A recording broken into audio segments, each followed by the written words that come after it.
زمونږ حجونه زمونږ عمرې اوس هر یو شي زمونږ تصویرونه تر ورسېدو. یو خدا وی کنه لکه اوس مثال کې تو پردا چې دی په ذریعه سره ریکارډینګ کیږي دا څومره تاسو اوس اورئ دا فائدہ د دومره بنورو خلکو ته ورسي به چې څوک شیر کوي هغه ته ورس. یو داوی چې بنده هیڅ نوی خدای خپل ځان اوچت کوي نو ګمنام سړی چې دی هغه الله لکه داتا گنج بخش علي حجویری رحمت الله علیه چې ګمنام خو الله یې شهرت وکړلو په درېیمې صدۍ کې تیر شوی دی. نن 15مه صدۍ دی هر انسان یې پیژني داتا گنج بخش علي حجویری.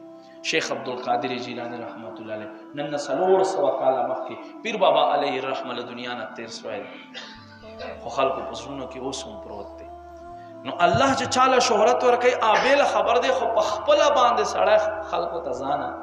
نه ښایي ځان ګمنام ساتي. نبی پاک صلی الله علیه و آله وسلم حضرت عمر حضرت علی رضی الله تعالی په یوه موقع باندې راوغوښتل ته فرمایي دا زما جوبه والی قرن علاقې نه به یو کس راځي دنګ سړی به وي غنم رنګی به وي د دې یو څو عادتونه دي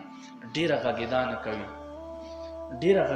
کوي نام اویس دی د قرن اوسېدونکی دی دنګ سړی دی غنم رنګی دی چې په یوه لاره باندې لاړ شي دوباره بیا په هغې نه ځي بیا په بلې لاره باندې ځي. دا یې نښې دي چې کله هم دا ګمنام سړی دلته راشي حج ته بیا تاسو ملاقات سره وکئ زما دا جوبه ورکئ او ورته ووایئ چې رسول الله صلی الله علیه و آله وسلم ستا دپاره پیغام پرېښودی دی چې زما امت په حق کې دعا وکړه. وی صحیح ده وخت تیرېدو حضرت عمر رضی الله تعالی عنہ دور مبارک راغی نو روزانه به هر کال ته به اعلان کېدو وی تاسو کې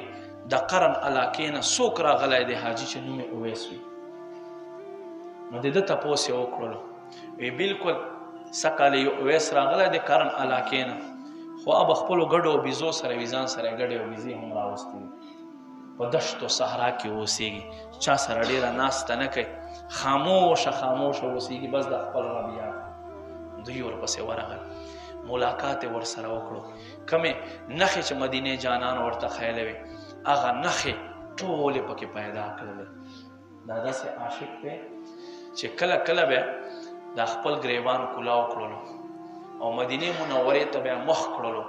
وی دا یخه هوا ما ته مدینې نه راځي او زما په سینه دننه کېږي. دا هغه عاشق دی چې خپل 32 واړه غاښونه د حضور په محبت کې باسلي دي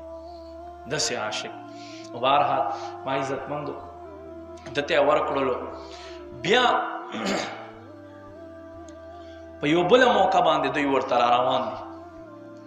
د هغه جوبه ځوړنده کړې ده او دی په نفلو باندې ولاړ دی په سجده کې پروت دی چې دی کې حضرت عمر او حضرت علی رضی الله تعالی عنہ دواړو تشریف راوړلو د خپل منځ ورپاره مختصر کړلو